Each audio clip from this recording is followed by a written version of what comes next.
Let us pray in the name of the Father, and of the Son, and of the Holy Spirit. Amen.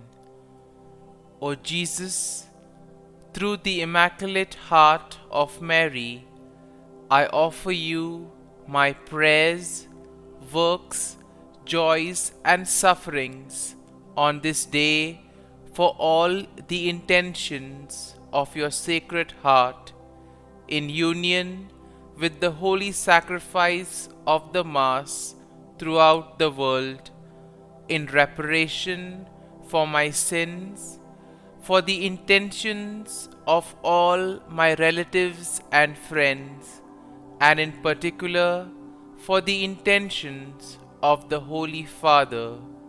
Amen. Let us pray for the intentions of the Holy Father for the month of June, for migrants fleeing their homes. We pray that migrants fleeing from war or hunger, forced to undertake journeys full of danger and violence, find welcome and new opportunities in the countries that receive them. Our Father, who art in heaven, hallowed be thy name. Thy kingdom come, thy will be done, on earth as it is in heaven. Give us this day our daily bread, and forgive us our trespasses, as we forgive those who trespass against us. And lead us not into temptation, but deliver us from evil. Amen. Hail Mary, full of grace, the Lord is with you. Blessed are you amongst women, and blessed is the fruit of thy womb, Jesus. Holy Mary, Mother of God, pray for us sinners, now and at the hour of our death. Amen. Glory be to the Father, and to the Son, and to the Holy Spirit, as it was in the beginning, is now, and ever shall be, world without end. Amen. My dear friends, as we enter in the presence of the Lord, as we begin this new day, let us take a few moments to thank the Lord for all that He has done for us. We see that right from the time of our birth till now, there have been many instances or events where the Lord has worked wonders in our lives.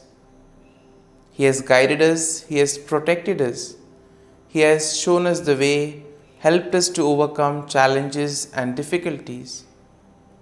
And in this way, we can identify Him guiding us all through our lives.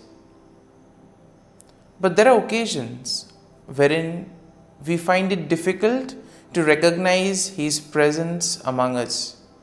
We find it difficult to identify the blessings and the graces. And here we see that it is in these occasions that we need to specially ask the Lord to give us the grace that we may be able to identify those graces, those blessings in our lives. And therefore we see that the first thing to do is to be grateful to the Lord for all that He has done. And therefore, as we begin today's morning prayer, let us begin on this note of gratitude. Let us ask the Lord to help us identify His presence in our lives. And therefore, let us begin by thanking the Lord for all the things that He has done for us. Lord, we thank You for the gift of life. We thank You for giving us talents, opportunities, and various gifts that enable us to become better persons, and also that enable us to reach out to others and make a difference in the lives of others. Lord, we also want to thank You for the gift of our family members, friends, relatives, near and dear ones, and all those who play a very important role in our lives. We see that it is these people who have bbeen instrumental in making us who we are. They are the ones who have devoted their time, energy, and effort, and as a result of it, they have molded us and they have made us better individuals. So today, Lord, in a very special way, we ask you to bless all their endeavors and give them all the graces that they may require in life. We also thank you, Lord, for giving us the gift of this day, a day that would help us in many ways to appreciate the good things that you have done for us, a day wherein we may complete some thing that was left behind, or a day that may present to us various challenges. Whatever be the situation, Lord, we ask you to be with us and guide us. Allow us to be led by you. Lord, we also thank you for the opportunities, for the experiences that you have given us in life. There have been many experiences wherein we have enjoyed, and these are the experiences that we want to cherish in life. But at the same time, there have also been those experiences and those moments wherein we have found it difficult to accept them.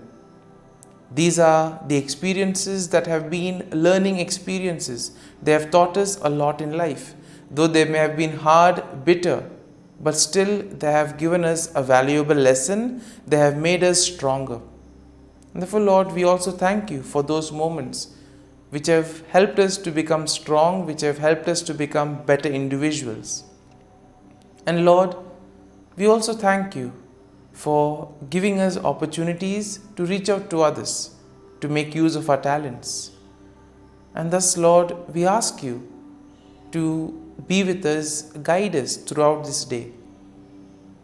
Lord, allow us to be led by you, so that whatever we do, our actions, our words, may reflect your love, joy, and mercy to the world around us. Help us to become your instruments, so that you may work in and through us.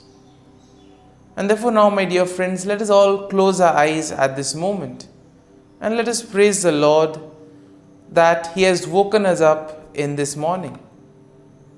We thank Him for the good health that He has given us, for the good night's rest. We thank Him for keeping us safe and sound, for protecting us from all danger, from all harm. He has kept us in His love, and at every moment we see that His gaze is upon us. He never abandons us. He is always there, guiding us, protecting us, showing us the right path. He loves us.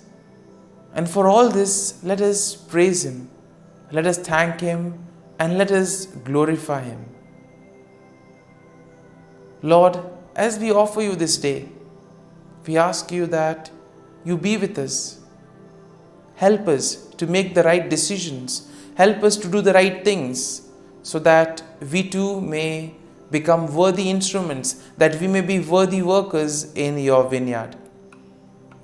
And therefore, my dear friends, let this day be a day of joy and blessings in the name of our Lord Jesus Christ. We shall now reflect and meditate on Psalm 64. As usual, we shall have a general overview of the psalm, and then we shall take a look at the psalm in detail. And therefore, when we look at Psalm 64, we see that it is a psalm of David that addresses the theme of protection from enemies and assurance of God's justice. And therefore, we see that the psalm can be divided into three main sections. Now, the first section is basically a plea for God's intervention against wicked enemies. And this is something that we'll find in verses 1 to 6. The second section of the psalm, verses 7 to 9, will speak of declaration of God's judgment and the righteous rejoicing in His works. Therefore, the final section, verse 10, is a final affirmation of trust in God's care. And therefore, let's take a look at each of these verses in detail. Now, verses 1 to 6 go like this. Hear my voice, O God, in my meditation. Preserve my life from fear of the enemy. Hide me from the secret plots of the wicked, from the rebellion and the workers of iniquity, who sharpen their tongue like a sword and bend their bows to shoot their arrows. Bitter words that they may shoot in secret as the blameless. Suddenly they shoot at him and do not fear. They encourage themselves in an evil manner. They talk of laying snares secretly. And here we see that David begins by addressing God, expressing his plea for protection and deliverance from his enemies. Here we see that David seeks refuge from the wicked individuals who in a way try to engage in secret plots, do things secretly, use their words as weapon to destroy others, to make havoc of their life. And we see that this is especially done against the innocent, against the blameless. And in today's world also we have so many instances wherein the innocent are being targeted, wherein the cruel, wicked people use various ways in order to take advantage of the innocent and the blameless. And therefore, David here describes the deceptive strategies that his enemies use, and also the wicked people, and also the confidence that these people have in their own plans. They are sure whatever they do will work. And therefore, we see that David is suggesting to us that all these cruel, wicked people who have such wicked plans, these things stem from their heart. It is something that they conceive in their heart itself. Now, verses 7 to 9 go like this. But God shall shoot at them with an arrow. Suddenly they shall be wounded.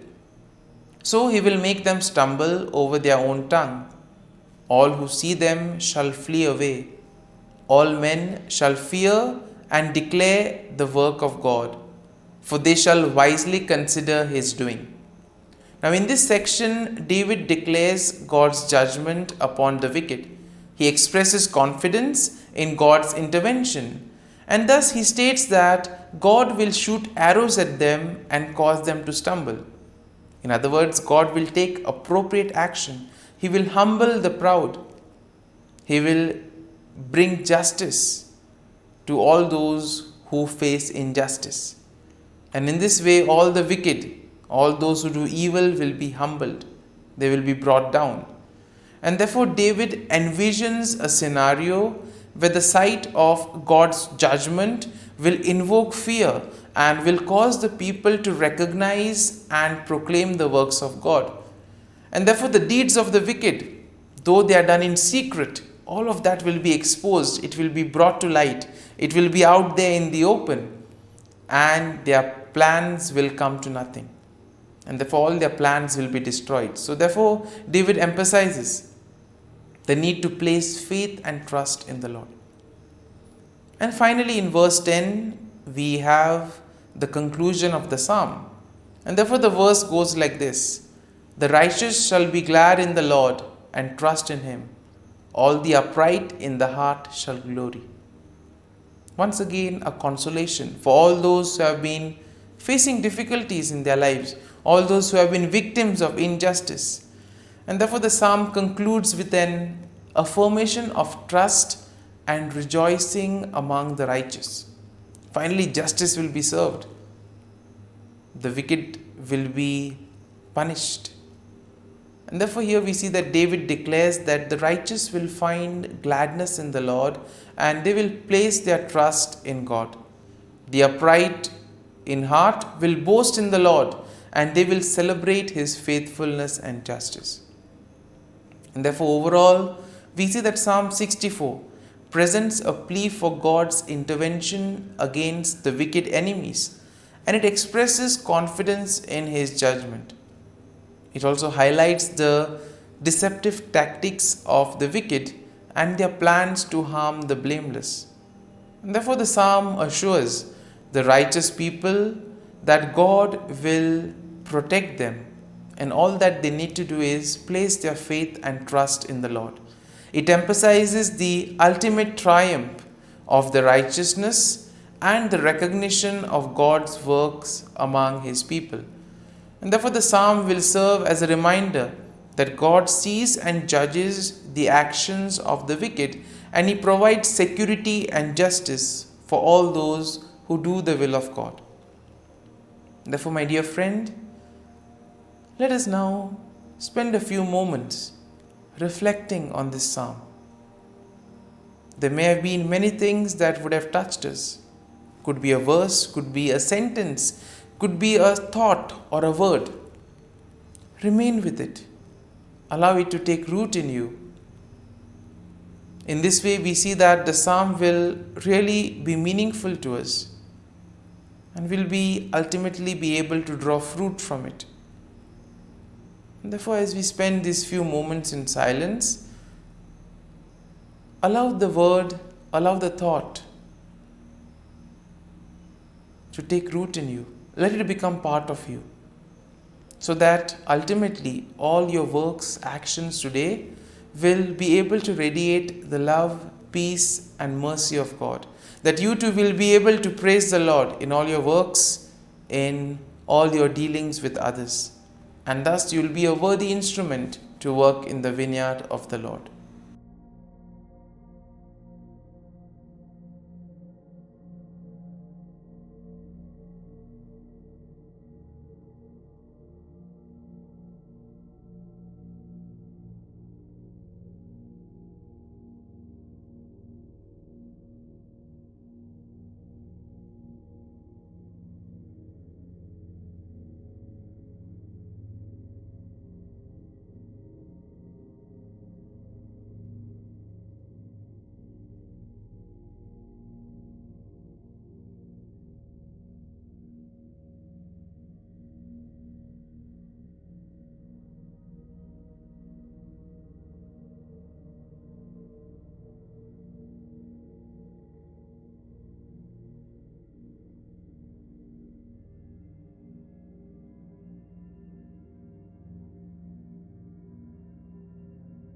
Prayer to Saint Michael the Archangel for protection.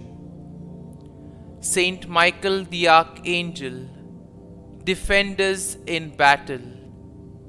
Be our defense against the wickedness and snares of the devil. May God rebuke him, we humbly pray. And do thou, O Prince of the heavenly hosts, by the power of God, thrust into hell Satan and all the evil spirits who prowl about the world, seeking the ruin of souls. Amen. Act of Adoration. O Sacrament most holy, O Sacrament divine, all praise and all thanksgiving be every moment thine. Saint Gertrude Prayer for souls in purgatory. Eternal Father, I offer Thee the most precious blood of Thy divine Son, Jesus, in union with the masses said throughout the world today, for all the holy souls in purgatory, for sinners everywhere, for sinners in the universal church, those in my own home and within my family. Amen. May the divine assistance remain always with us, and may the souls of the faithful departed through the mercy of God rest in peace. Amen. Glory be to the Father, and to the Son, and to the Holy Spirit, as it was in the beginning, is now, and ever shall be, world without end. Amen.